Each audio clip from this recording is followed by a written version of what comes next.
আমরা এটা লজ্জায় কোথাও বলতে পারি না। এখন আমাদেরকে যদি একটা বসার ব্যবস্থা করে দিছে, এখন মানুষের কাছে যাওয়ার জন্য যদি একটা গাড়ির ব্যবস্থা করে দেয়। মাননীয় সংসদ সদস্য নিশ্চয়ই অফিস পেয়ে খুশি হয়েছেন, আবার গাড়ি না পেলে নাখুশ হবেন। আমি সবসময় হচ্ছে বিভিন্ন মানে বিরোধিতার জন্য দাঁড়াই। আজকে থ্যাংক ইউ জানাচ্ছি যে আজকে এই ধরনের একটা সিদ্ধান্ত নিয়েছেন। আমার এই অপোজিশন থেকে আপনাদের সবাইকে থ্যাংক ইউ জানাচ্ছি যে একটা বসার অন্তত জায়গা হয়েছে। আমরা লজ্জায় একটা কথা বলি না। এখন এই পার্লামেন্টের সেকেন্ড মোস্ট জুনিয়র হিসেবে একটা কথা বলছি মানে আপনাদেরকে, সেটা হচ্ছে যে আমাদের একটা ইউনো মহোদয়ের একটা গাড়ি থাকে, উপজেলা চেয়ারম্যানের একটা গাড়ি থাকে, আমরা ভাড়ায় গাড়ি চালাইতে হয়। আমাদেরকে যদি আমরা লজ্জায় এটা বলতে পারি না, আমরা এটা লজ্জায় কোথাও বলতে পারি না। এখন আমাদেরকে যদি একটা বসার ব্যবস্থা করে দিছে, এখন মানুষের কাছে যাওয়ার জন্য যদি একটা গাড়ির ব্যবস্থা করে দেয়, তাইলে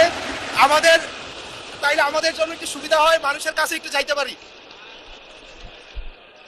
মাননীয় স্বরাষ্ট্রমন্ত্রী কিছু বলতে চান? স্পিকার, স্পিকার আপনাকে ধন্যবাদ। আজকে এমপিদের প্রাপ্তির পরে অপ্রাপ্তির খবরটা বলতে চাচ্ছিলাম না। আমাদের মাননীয় প্রধানমন্ত্রী যেদিন সংসদ নেতা নির্বাচিত হয়েছেন, আমাদের পার্লামেন্টের পার্টির মিটিংয়ে প্রথমেই দুইটা অনুশাসন দিয়েছেন যে আমরা এমপিরা এই নতুন পার্লামেন্টে জনপ্রত্যাশা অনুযায়ী আলাদা কোনো সুযোগ সুবিধা নেব না। সেই হিসাবে তিনি অনুশাসন দিয়েছেন। একটা আইন আছে, এটা সংসদ বিষয়ক মন্ত্রণালয়ের অধীনে সংসদ সচিবালয় থেকেই লিড করবে। এই আইনে আমরা একটা সংশোধনী আনবো যে এই মহান জাতীয় সংসদের কোন সদস্য আমরা ট্যাক্স ফ্রি গাড়ি নেব না। এইটা মাননীয় সদস্য বাদে বাকি সবাই তালে দিছে, কিন্তু আমাদের মাননীয় সদস্য তারা দিছে। তবে সংসদ সদস্যগণ নয়, শুধু বাংলাদেশের এই সরকারের সমস্ত মন্ত্রী, সরকারি কর্মকর্তা যারা গাড়ি পায়, তেল পায়, সেটা আমরা ক্যাবিনেটে একটা ডিসিশন নিয়ে ইতিপূর্বে আপনারা নিশ্চয়ই নিউজ পেপারে দেখেছেন।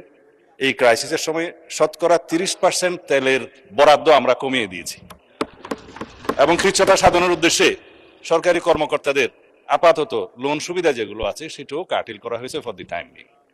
এই সমস্ত এগুলো আমরা সবই জনবান্ধব এবং জনপ্রত্যাশা অনুযায়ী যাচ্ছি, আমাদের মাননীয় প্রধানমন্ত্রীর নির্দেশনা অনুযায়ী। মাননীয় সংসদ সদস্য নিশ্চয়ই অফিস পেয়ে খুশি হয়েছেন, আবার গাড়ি না পেলে নাখুশ হবেন।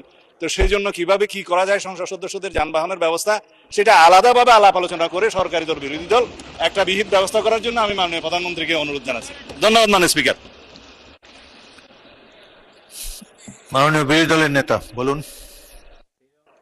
আমি আজকে ধন্যবাদ দিতে দাঁড়ালাম, কারণ বিরোধী দলেরই একজন সদস্য তিনি এই দাবিটা সামনে এনেছিলেন। ট্রেজারি বেঞ্চ থেকে এটাকে কগনিজেন্সে নিয়ে বাস্তবায়নের উদ্যোগ নেওয়ার জন্য আমি ধন্যবাদ জানাই। তবে একটা কথা আছে যে ছোটদেরকে কখনো না বলতে নাই, তাদের আবদারে সবসময় হা বলতে হয়। হাসনাত আব্দুল্লাহ বলে ফেলেছে, সাথে সাথে না না বললে আমি বেশি খুশি হইতাম। আমি চিন্তা করেছিলাম যে এত বড় খবরের পরে বিরোধী দল থেকে কিছু মিষ্টি খাওয়াই দিব, কিন্তু